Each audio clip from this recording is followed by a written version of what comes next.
स्वागत है आपका प्राइम टाइम उत्तर प्रदेश उत्तराखंड में और मैं हूं आपके साथ गुरमीत। और शुरुआत करेंगे इस वक्त की अहम खबर के साथ। इस वक्त की अहम खबर, कुंडा कांड मामले में राजा भैया से पूछताछ खत्म हो चुकी है। यानी करीब 9 घंटे से ज्यादा समय तक आज राजा भैया से पूछताछ की गई है। सुबह करीब 10 बजे ये पूछताछ शुरू हुई थी और अब जाकर पूछताछ खत्म हुई है। यानी करीब 9 घंटे से ज्यादा समय तक पूछताछ हुई है। इससे पहले कल भी ये पूछताछ हुई थी और करीब 11 घंटे तक राजा भैया से सीबीआई ने पूछताछ की थी और इसके बाद आज करीब 9 घंटे तक राजा भैया से इस मामले में पूछताछ हुई है। आपको बता दें, तेहरा हत्याकांड मामले में राजा भैया से पूछताछ की गई है। कैंप कार्यालय में राजा भैया से आज पूछताछ हुई है। हालांकि पिछले कुछ समय से राजा भैया बड़े ही आत्मविश्वास से लबरेज दिखाई दे रहे थे और उसको देखते हुए कहा जा रहा था कि राजा भैया के खिलाफ शायद सीबीआई के हाथ अभी भी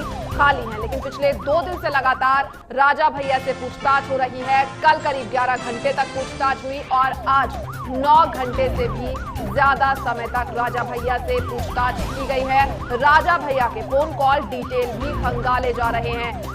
आपको बता दें कि कुंडा कांड की रात राजा भैया ने किन किन से बातचीत की थी, क्या कुछ बातचीत की गई थी, फोन कॉल डिटेल खंगाले जा रहे हैं। यानी राजा भैया पर शिकंजा लगातार कसता हुआ दिखाई दे रहा है। तो आज सुबह 10 बजे राजा भैया से पूछताछ शुरू की गई थी और अब जाकर पूछताछ खत्म हुई है। यानी आज 9 घंटे पूछताछ की गई है और कल इससे पहले करीब 11 घंटे तक राजा भैया से पूछताछ की गई थी। चलिए पूरे मामले पर ज्यादा जानकारी के लिए रुक करेंगे संवाददाता फरमान अब्बास का। फरमान, कल 11 घंटे पूछताछ हुई है, आज 9 घंटे से ज्यादा समय तक पूछताछ हुई है। सबसे पहले क्या जानकारी मिल रही है? कल भी पूछताछ की जाएगी राजा भैया से? देखिए, राजा भैया से जो टोटल कल और आज मिलाकर 20 घंटे तकरीबन पूछताछ हुई है। कल 11 घंटे पूछताछ हुई थी और आज भी सीबीआई के सामने उन्होंने 9 घंटे गुजारे। लेकिन जब वहां से निकले तो हालांकि कल जब निकले थे तो उनके चेहरे की शिकन बता रही थी कि वो कहीं न कहीं सीबीआई के सवालों से असहज हुए हैं। लेकिन आज जिस अंदाज में वो बाहर निकले और कॉन्फिडेंस के साथ मीडिया के सवालों के जवाब दिए और उसके बाद ये भी कहा कि कल उनको सीबीआई ने नहीं बुलाया है।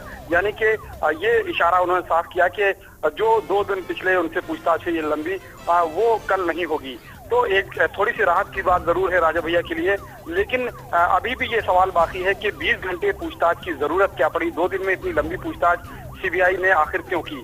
तमाम ऐसे सवाल सीबीआई के सामने रहे होंगे जिनके वो जवाब जानना चाहती होगी राजा भैया से और इन्हीं को लेकर ये इतनी लंबी पूछताछ की गई है।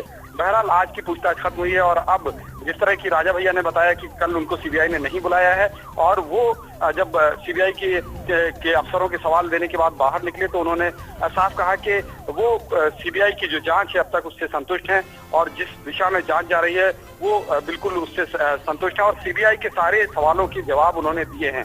तो जाहिर सी बात है कि जिस तरह से राजा का कॉन्फिडेंस झलक रहा था, जिस तरह से वो बात कर रहे थे, जिस तरह से बता रहे थे मीडिया को, उससे कहीं ना कहीं ये इशारा मिलता है कि राजा ने एक राहत की सांस जरूर ली है। लेकिन जब तक सीबीआई किसी नतीजे पर नहीं पहुंच जाती है तब तक ये कहना बहुत मुश्किल होगा कि क्या राजा की मुश्किलें खत्म हो गई हैं।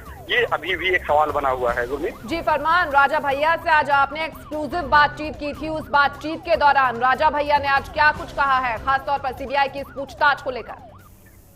देखिए, जब हमने बातचीत की तो उन्होंने साफ तौर पर कहा कि उन्हें सीबीआई की जांच में पूरा यकीन है, पूरा भरोसा है और जल्द ही सीबीआई अपनी जांच के परिणामों को यानी कि नतीजों को सबके सामने रखेगी। उसके बाद उन्होंने कहा कि मैं पहले भी कहता आया हूं कि मैं जब इस पूरे मामले का इल्जाम उनके सर पे आया था कि उन्होंने साजिश रची है तो उस वक्त भी उन्होंने कहा था कि सीबीआई जांच के लिए वो तैयार है और खुद चाहते हैं कि इस मामले में सीबीआई की जांच हो।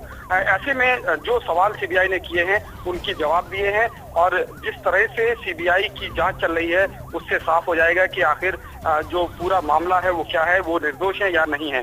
तो और इसके अलावा उन्होंने खुद अपने आप ये कहा कि जो आप पसीना देख रहे हैं मेरे माथे पर, ये गर्मी की वजह से, ये सीबीआई के सवालों की वजह से नहीं है। तो एक रिलैक्स मूड में नजर आए राजा भैया और तमाम सवालों के जवाब उन्होंने दिए जब हमने सवाल किए उनसे। तो जाहिर सी बात है कि जो कॉन्फिडेंस है आज झलक रहा था उनके चेहरे पर, उनकी बातचीत में, वो ये बता रहा था कि राजा भैया ने, हालांकि उनसे 20 घंटे की पूछताछ हुई है 2 दिनों के अंदर, लेकिन राहत वो जरूर महसूस कर रहे हैं इस पूछताछ के बाद। जी, राहत महसूस कर रहे हैं। जिस तरह से आपने बताया, चेहरे पर कोई शिकन फरमान नजर नहीं आ रही थी, लेकिन जानकारी जहां तक मिल रही है, फोन कॉल डिटेल खंगाली जा रही है राजा भैया की। क्या उसके बाद शिकंजा कसता हुआ दिखाई दे रहा है, या फिर यह आत्मविश्वास बयां करता है कि अभी तक सीबीआई के पास कोई पुख्ता सबूत नहीं है राजा भैया के खिलाफ? देखिए, जहां तक सबूतों की बात करें तो जो इस पूरे मामले की शुरुआत में अगर जाना चाहें तो बताएंगे कि इस पूरे मामले में 2 मार्च को जो तेहरा हत्याकांड हुआ था कुंडा के बलीपुर गांव में, उसमें कुल 4 एफआईआर दर्ज की गई थी और 4 एफआईआर में से 2 एफआईआर डिप्टी एसपी जियाउल हक के कत्ल की थी, जिसमें से एक एफआईआर पुलिस ने दर्ज कराई थी और दूसरी एफआईआर डिप्टी एसपी की पत्नी परवीन आजाद की तरफ से दर्ज कराई गई थी, जिसमें परवीन आजाद ने राजा भैया को साजिश का आरोपी बनाया था और ये कहा था कि राजा भैया के इशारे पर राजा भैया के आदमियों ने सीओ का कत्ल किया है। लेकिन जो पुलिस की ने जो तहरीर दी थी, जो पुलिस ने मुकदमा दर्ज किया था डिप्टी एसपी जियाउल हक के कत्ल का, उसमें जो नन्हे यादव जो ग्राम प्रधान मारे गए थे, उनके परिवार वालों को, उनके करीबियों को नामजद किया था और जो सीबीआई ने गिरफ्तारियां की हैं वो उसी एफआईआर की बुनियाद पर की हैं, यानी डिप्टी एसपी के कत्ल में नन्हे यादव के परिवार के लोगों को पकड़ा गया है। अब रही बात साजिश की, जो दूसरी एफआईआर दर्ज की गई थी कि राजा भैया ने साजिश के रची है इस पूरे मामले की, और ये एफआईआर परवीन आजाद की तरफ से दर्ज कराई गई थी। उस एफआईआर को की तह तक जाने के लिए, उस इल्जाम की तह तक जाने के लिए सीबीआई राजा भैया से तमाम सवाल कर रही है और उन सवालों के जवाब जानना चाह रही है कि आखिर परवीन आजाद ने राजा भैया का नाम क्यों लिया, क्या इसमें कितनी सच्चाई है और क्या बातें इसमें से निकल कर आ रही हैं। ये तमाम चीजें सीबीआई जानने की कोशिश में जुटी थी और इसी वजह से उसने एक लंबी पूछताछ की है राजा भैया से। जी, चलिए फरमान, बने रहिए आप हमारे साथ। तो लंबी पूछताछ राजा भैया से की गई है, हालांकि कल ये पूछताछ नहीं की जाएगी, 2 दिन तक पूछताछ हुई है लगातार। आज की पूछताछ खत्म हो चुकी है, 9 घंटे से ज्यादा समय तक पूछताछ हुई है। कल 11 घंटे हुई थी, हालांकि आने वाले कल ये पूछताछ नहीं होनी है।